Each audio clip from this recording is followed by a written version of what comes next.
Hello kind people of YouTube and welcome back to another video. As always we have a bunch of stuff to talk about, so let's jump straight into it with our first article.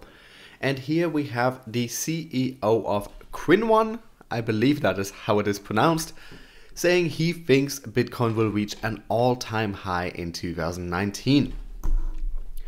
It is no secret the crypto industry is not particularly at its most profitable moment. However, despite the dire state in which the crypto market has found itself, there are certain people who believe things will turn around in a big way. A new all-time high even. Among these is Mike Kayamori, CEO of Quinone, a Japan-based cryptocurrency exchange platform. Speaking in an interview with Bloomberg TV, Kayamori stated that by the end of 2019, Bitcoin would have reached a new all-time high position. While 2019 holds much promise, 2018 has been anything but promising, as the crypto market has been bearish all year long, with some bullish runs here and there. Bitcoin, which held an all-time high position of $20,000 the week before Christmas in 2019, has been on a steady downward spiral since. Kayamori blamed the current state in the crypto market on a lack of newness, saying there's nothing new catalysts to propel the market forward.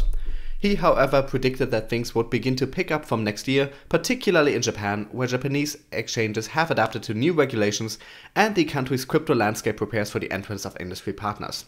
Okay, so I'm mostly with him here, but I'm not sure about his statement there that there's nothing new and no catalyst, because throughout 2018 we've seen a lot of development in the crypto markets.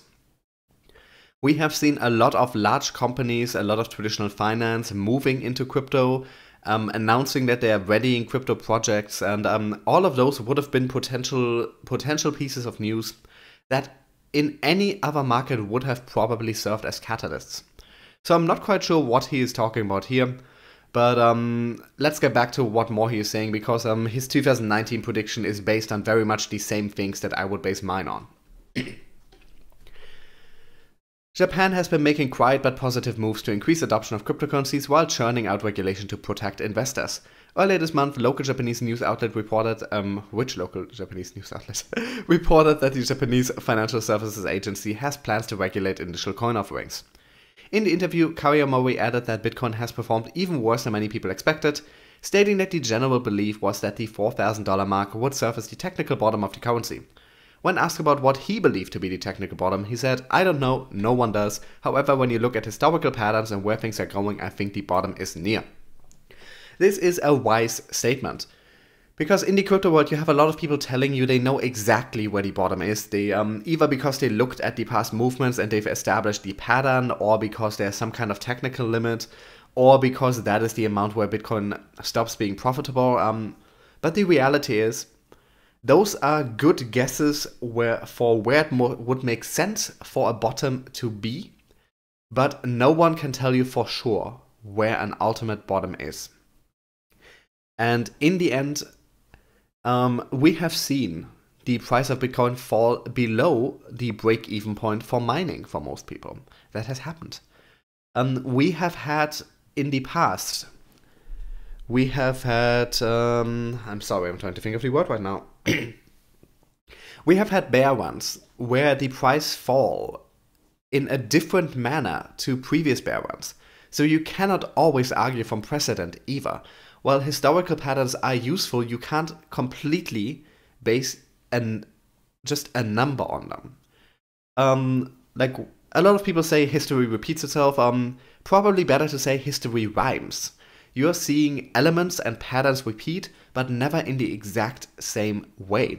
So it's valuable to look at past movements, but if anyone tells you in the last bear market it fell by 96%, so this time it will also fall by 96%, and that is where the bottom is, that is nonsense. That is complete nonsense. If anyone tells you it will definitely not fall below the price of profitability for mining, also nonsense. We have seen it happen. It hasn't fallen much below it, and the cost of mining has fallen along with it, but it is absolutely below the average cost of mining for most miners right now.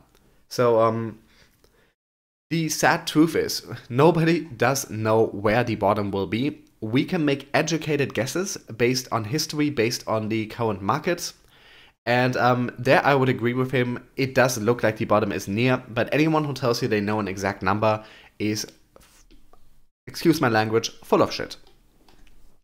Kayamori argued that while he expected Bitcoin to rebound in the latter stages of this year, that might not happen anytime soon. However, he went on to say that with the arrival of Fidelity Digital Asset Services, Bakkt, as well as the host of other investor-focused products in early 2019, new momentum and sentiment would be able to drive a drastic rebound of Bitcoin. And this is pretty much what I've been saying. In 2018, we saw a lot of promising crypto news, and a lot of those could have been potential catalysts for bull runs, but ended up not being them. But what we have coming in early 2019 is bigger than anything we have ever seen before for the crypto world. And with how illogical our markets have been behaving, I'm not willing to put my money on any of these actually launching a bull run. But it seems incredibly likely, and logically that is what should happen. Now let's talk about one thing that a lot of people think could launch a bull run, and that is Bitcoin ETFs being approved by the SEC in America. And here we have a FunEgg executive really just going on a bit of a Twitter tirade and just venting for a bit. A digital asset strategist for New York-based veteran investment firm Van Eck is pretty irate that there's still no exchange-traded fund for Bitcoin. Keep in mind here, Van Eck is one of the companies that is waiting for ETF approval right now. In response to a tweet by Matt Odell, who was saying how Coinbase is risking its regulatory moat by addition of several altcoins over the past weeks, Gabor Gorbax, I probably mispronounced that, I'm very sorry, the top executive who is pushing for Van Eck's ETF offering, went on the handle tweeting, "Coinbase shitcoins okay for millions of retail investors, Bitcoin ETF for institutional investors too crazy, what effing parallel universe is this?" And it's kind of nice to see someone from traditional finance just publicly vent like this, because you usually see these people remain calm and composed in public, but you can tell here even the people involved in all these situations just don't understand what is going on here, because it just seems like these ETFs should be approved, because pretty much every other industry, every other type of asset has these. And it's one thing to save investors from outright scams, it's another to tell them this asset is too risky and too volatile, you're not allowed to invest in it. And that is essentially what the SEC is saying when they're denying these ETFs. They're saying, okay, we know Bitcoin isn't a scam. We know these major cryptocurrencies aren't scams. But we're still gonna not let you do it because of regulatory issues, because of the current situation, and because of all the volatility. And that is essentially just treating investors like children. And he is pointing out something very real here, that something like Coinbase, which makes sure it's regulatorily compliant, can list all of these coins that are risky, that are volatile. I take offense to him just saying outright shitcoins, because there are absolutely some things on Coinbase that I would consider shitcoins, that I would consider not really having a reason to exist, not doing anything, probably just existing to make people money. But this makes it sound like he's characterizing the recent additions to Coinbase as shitcoins in general, or that he is referring to altcoins in general as shitcoins. And that just strikes me as a very uninformed position. You can tell this is a money person, this is a traditional finance person, this is not a crypto person. But let's get back to his statements, because he said some more. According to recent statements by the head of the SEC, the biggest thing holding back the approval of a Bitcoin ETF is the lack of adequate investor protections, in their view, in crypto markets. He also alleged that there is a higher risk of market manipulation in crypto markets, and a recent investigation into Tether and Bitfinex parallels this idea. Gerbex followed up his tweet by going more on the offensive against regulators that the coins that Coinbase have been offering. I'm close to going off. The fuckery must end. The current treatment of well-designed Bitcoin vehicle proposals is beyond unreasonable. The grey area activity that most of us fight against are caused by the discrimination against regulated products. Self-purge is on the way. Is the only way, sorry. And here we have it. We finally get to hear the real thoughts of one of the people behind the ETFs that are pretty much in limbo right now, that are just, we're just waiting to hear if they will finally be approved or not. progressively the reasons that are being cited against approving ETFs, against approving Bitcoin ETFs, but also other cryptocurrency ETFs, grow weaker and weaker. And the SEC is also facing more of a backlash every time they reject these, because everyone can tell they don't have good reasoning. But it's just nice to see him vent here like this. It's nice to see that that even the people high up in traditional finance who are trying to get these things done, who are trying to get into the crypto world, that even they are just angry and frustrated now. And it tells you that these are also just people. But I do take offense to his shitcoin statement here, because that might not be how he intended it, but the way I read it is that he was referring either to all the coins that Coinbase has been adding collectively as shitcoins, or to altcoins in general collectively as shitcoins, and that is the kind of sentiment we see from a lot of Bitcoin maximalists and from a lot of traditional finance people who don't actually know a whole lot about crypto. And it's first of all, it's simply incorrect. You can make very strong arguments for a lot of altcoins that they are technologically vastly superior to Bitcoin, that they have a better infrastructure behind them, that they have more effective partnerships and use cases. So if you're going to say that Bitcoin is the gold standard and everything else is a shitcoin, you're quite frankly already factually wrong. You're saying something on the face ridiculous. But a lot of times it just seems to be utterly ignorant. They have heard this repeated meme of Bitcoin being the gold in the crypto world, of Bitcoin being the crypto, the original, the only one that matters.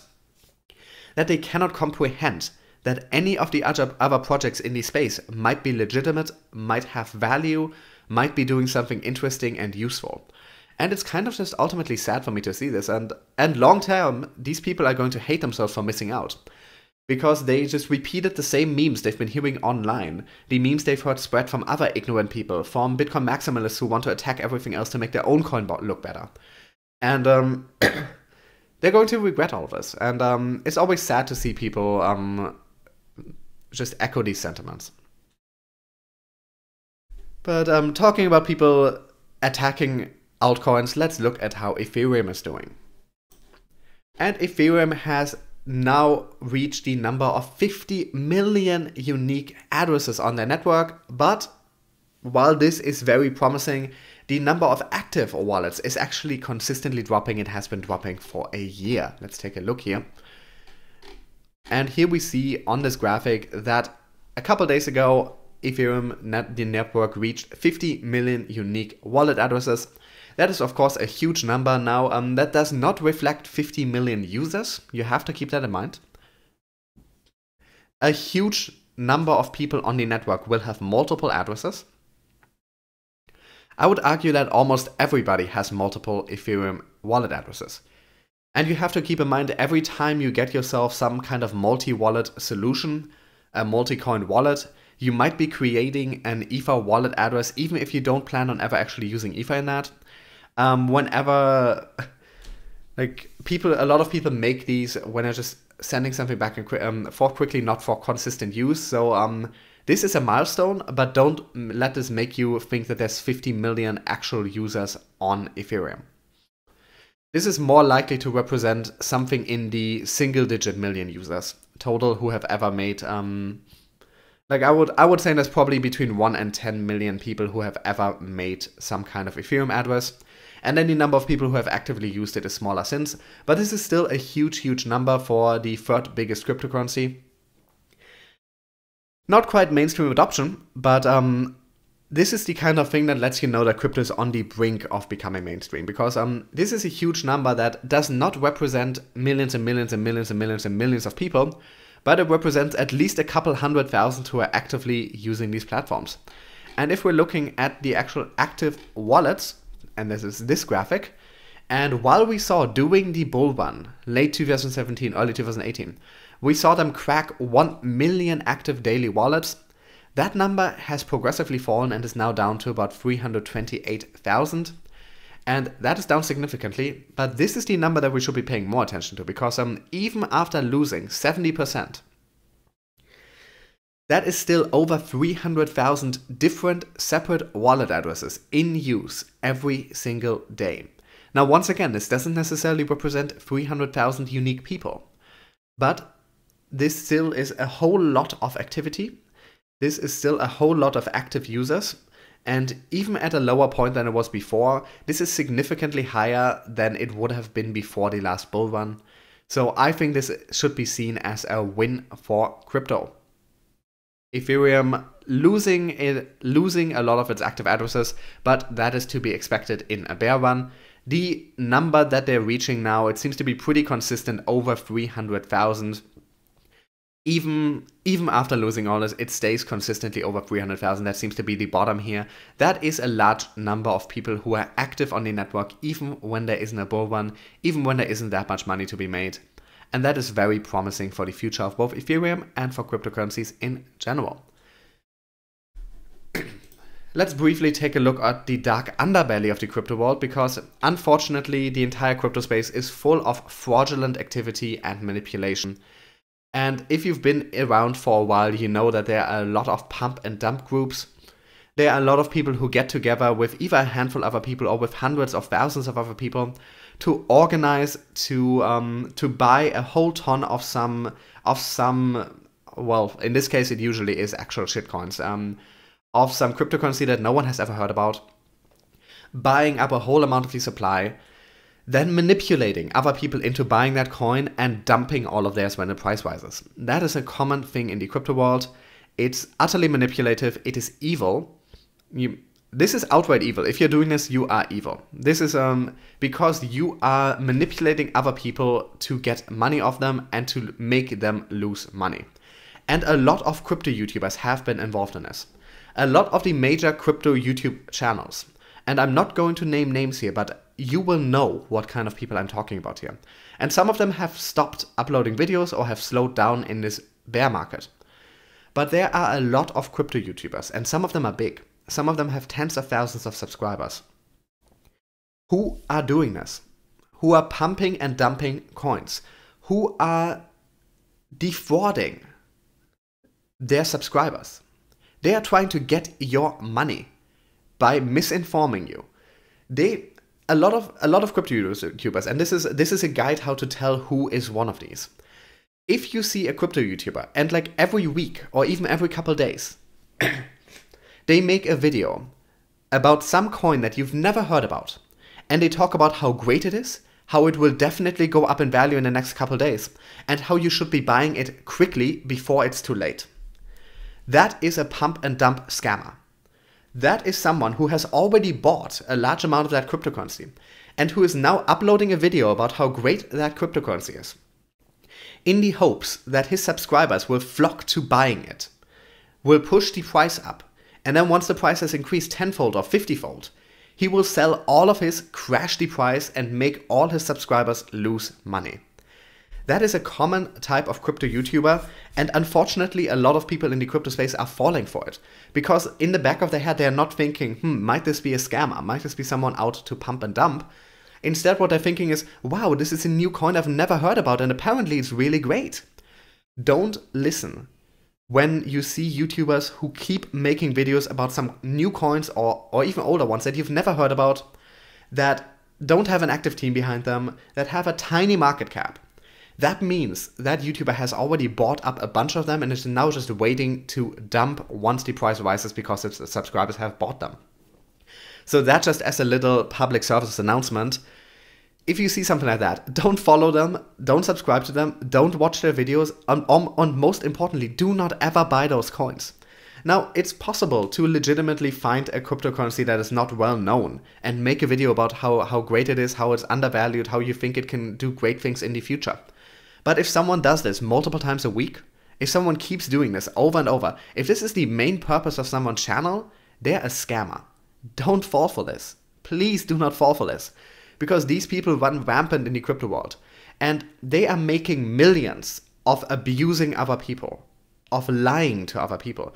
Because these people in their videos, they don't tell you that they already bought a bunch and that they're just waiting to dump once their subscribers also buy. They think their subscribers are idiots. They laugh at their subscribers.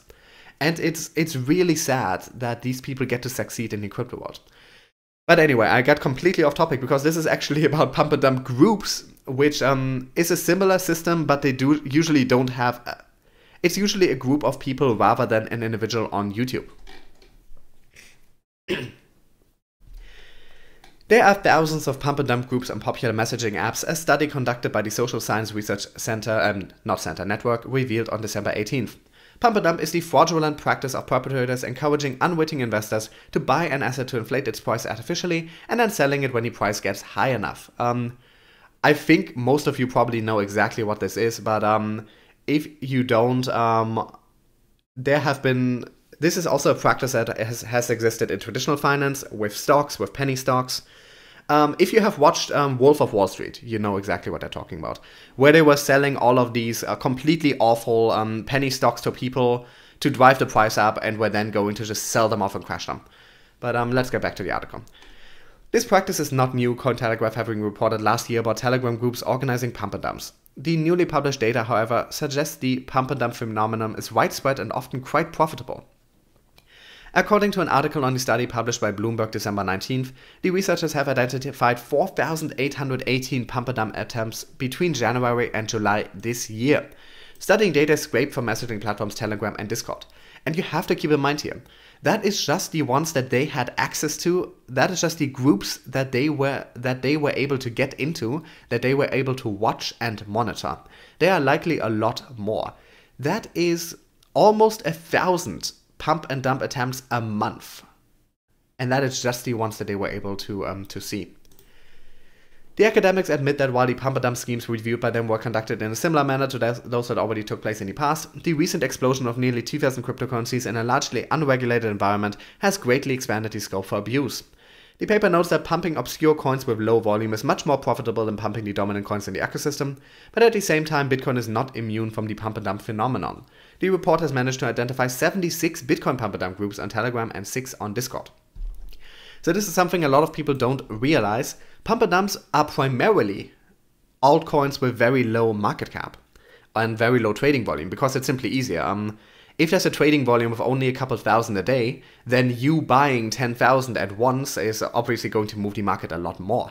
But this also does happen for major cryptocurrencies. And this could very well explain why we sometimes see sudden increases in volume from 1 hour to the next with no apparent reason.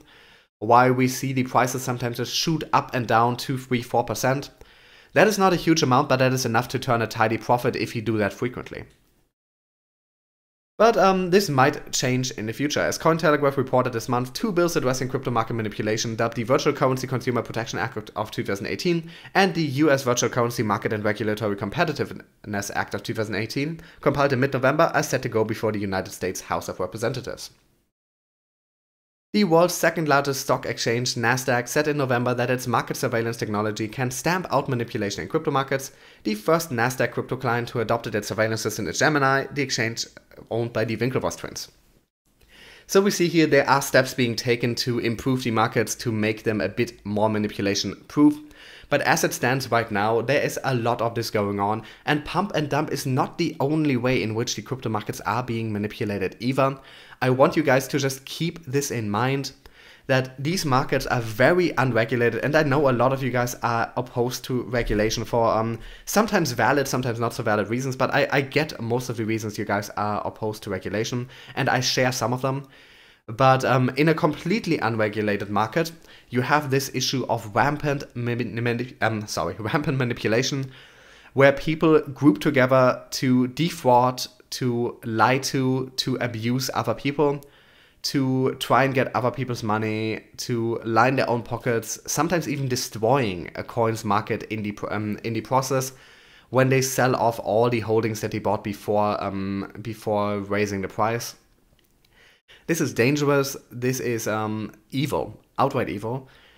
And if we can find a way to regulate the markets enough to cut out manipulation as much as possible, especially pump and dump schemes, without infringing on the rights of any individual to move their money freely, then I'm all for that.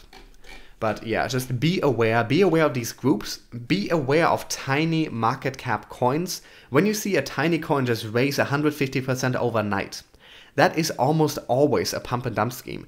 Do not then buy that coin hoping for more gains. what is likely to happen is somebody is just waiting to crash the price. And if you buy while it's up there, you're gonna lose all the money you put in there. When you see YouTubers who are hyping up some new coin that you've never heard about, that no one uses, that isn't even getting updates, that doesn't have any use cases, that has no partnerships, that has a volume of like 5,000 a day, do not listen to them. If you can, report them for fraudulent activity, for organizing Papadum schemes. But do not listen to them, do not buy these coins. We need to drive these people out of the crypto world. Because right now, crypto is just a cesspit of manipulation, of fraud, of illicit activity. And we can be better. We need to be better. And I'm trying to point out stuff like this whenever I see it. I can't see everything. And there's also the added issue of if I start calling out individual channels or people, I might risk my channel as a result. Because unfortunately, there are a lot of ways that you can undermine a YouTuber's ability to continue uploading videos, to continue having their channel, even if you have no legitimate claim against them. So I would be putting my channel in danger if I started calling out people by name, but I hope by describing what this looks like. And I'm sure a lot of you guys already knew and were already able to recognize, but some of you might be new in the space. Some of you might think these crypto channels that are hyping up a new coin every other day are trying to do something good for the world, are trying to help you invest. They're not trying to help you. They are not trying to help you. They're trying to use you. They're not telling you about these coins because they've discovered some spectacular, promising new altcoin. They're telling you about these coins because they're holding millions of them and they're just waiting for the price to go up so they can crash the market. But let's look at something more fun. Atari is launching 2 blockchain-based games. This is the first time, to my knowledge, that a big brand name gaming platform, brand is getting into blockchain.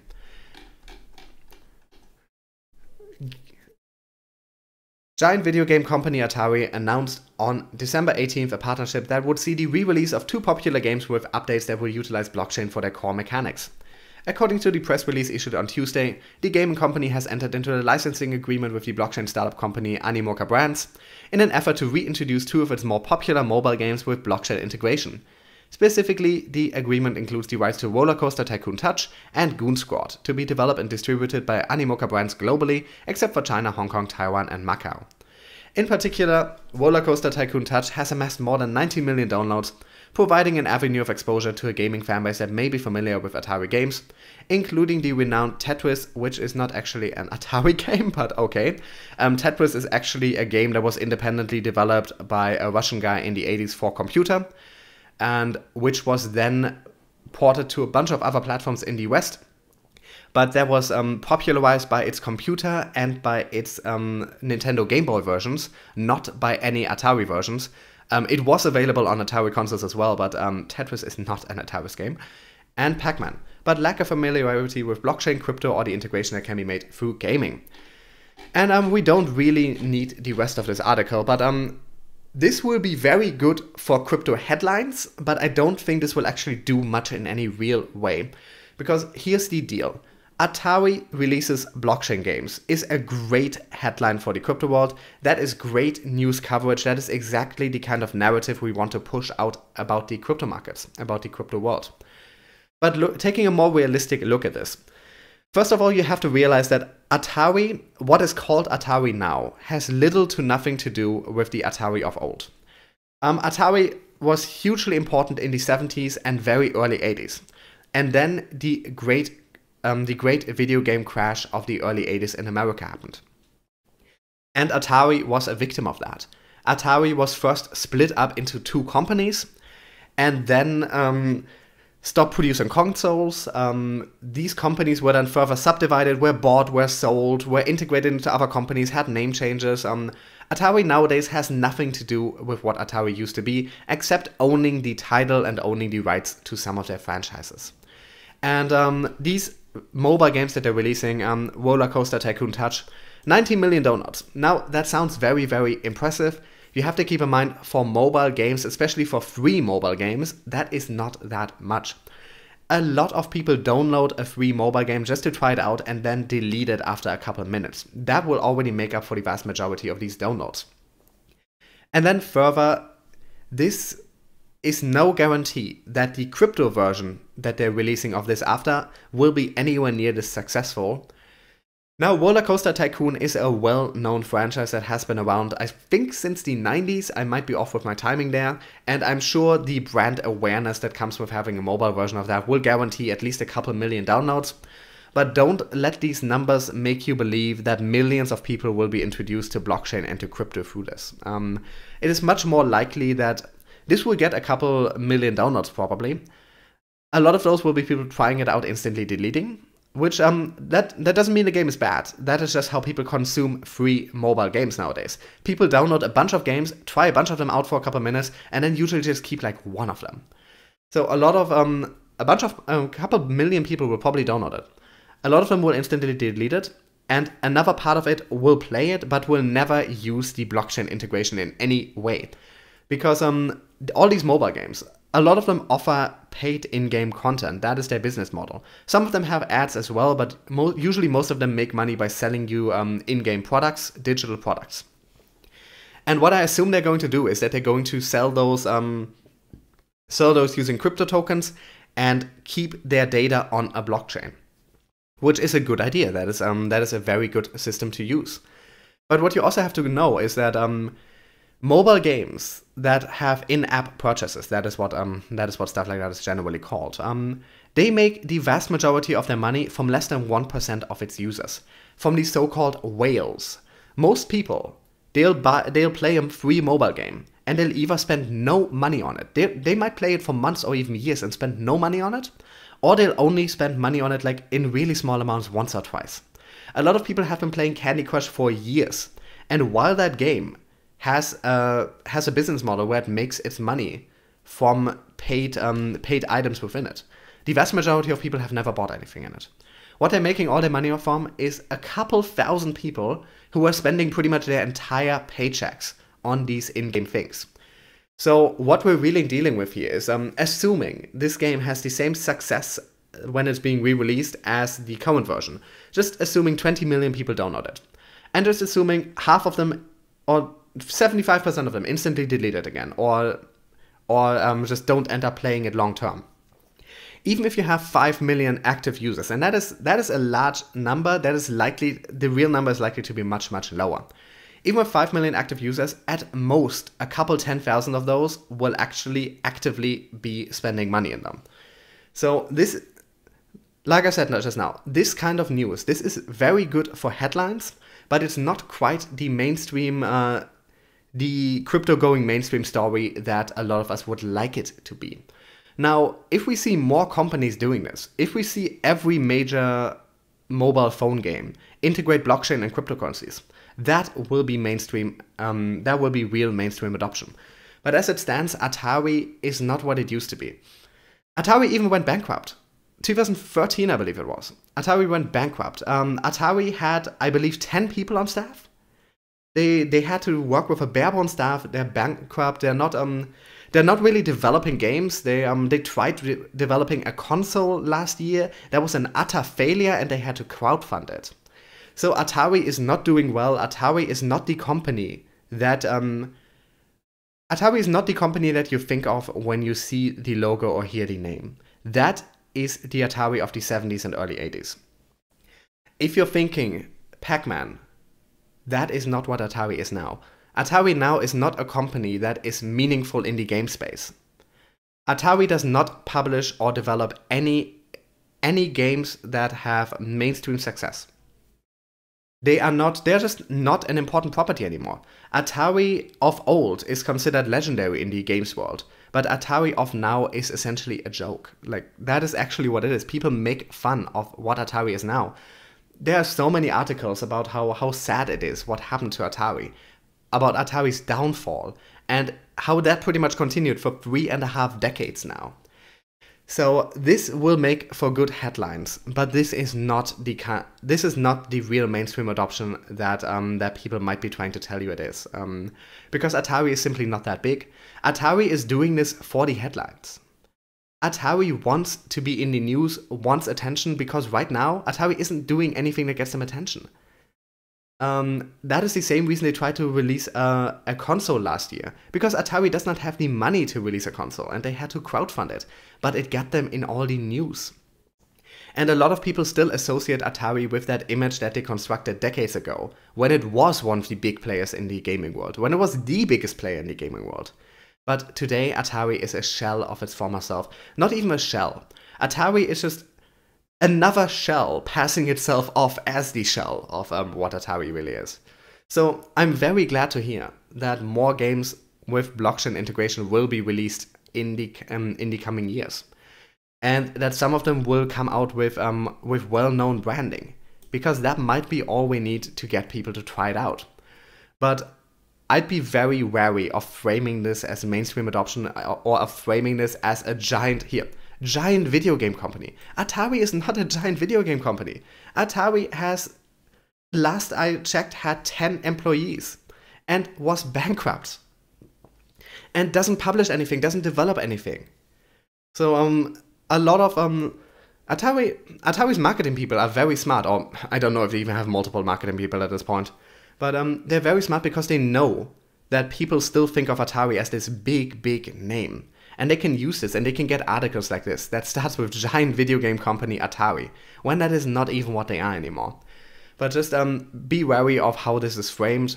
This is good news. This is not bad news. I'm sorry if I was a bit too negative in this article, if I made it sound like this is no news at all, or like this is bad news. This is good news. I just see it overstated everywhere just how big this news is. Atari is not a big company, Atari is not an important company, and Atari has nothing to do with what you used to know as Atari. It's not the same people, it's not the same business model, it has been owned by a billion others in between, moved back and forth, broken up, went bankrupt. Not the same company, not the same impact that it used to have. It is good that they are moving into blockchain gaming, and that they are using at least one of their well-known franchises to do so, but don't let this be framed as a story about a video game giant making blockchain mainstream, because that is not what it is. And with that, I'm going to end today's video. I feel like I've been ranting for longer than usual today. I'm sorry about that. I hope you guys like the ranting, because otherwise it was just boring and annoying. As always, you can find all the articles linked in the description if you want to read them yourself. There you will also find my social media links. I have a Facebook and Twitter page that you can follow, and ways to support my channel monetarily if you feel so inclined. But if you don't want to or can't give me any money, I would really appreciate if you like my videos, if you could just leave a like and comment under this video, ideally under all my videos that you watch. I know all YouTubers ask you to do that, but it is because it really helps. YouTube decides what videos to show people, based on how many likes they get, based on how many comments they get, based on how many views they get, and based on how much of the video people watch. So if you watch my video, if you watch it to the end, if you leave a like and if you leave a comment, you are doing so much to help my channel, and that is really appreciated. A lot of you have been leaving comments and likes the last couple of days, way more than before since I've been asking you guys. Thank you so much. It has really helped my channel. I see the effects when I look at my analytics. Thank you so much, and with this I'm gonna end this video. I'll be making another one. Can't promise later today. You might have noticed I've been kind of out of my daily video habits the last couple of days. I've been very busy, but I'll definitely get one to you by tomorrow.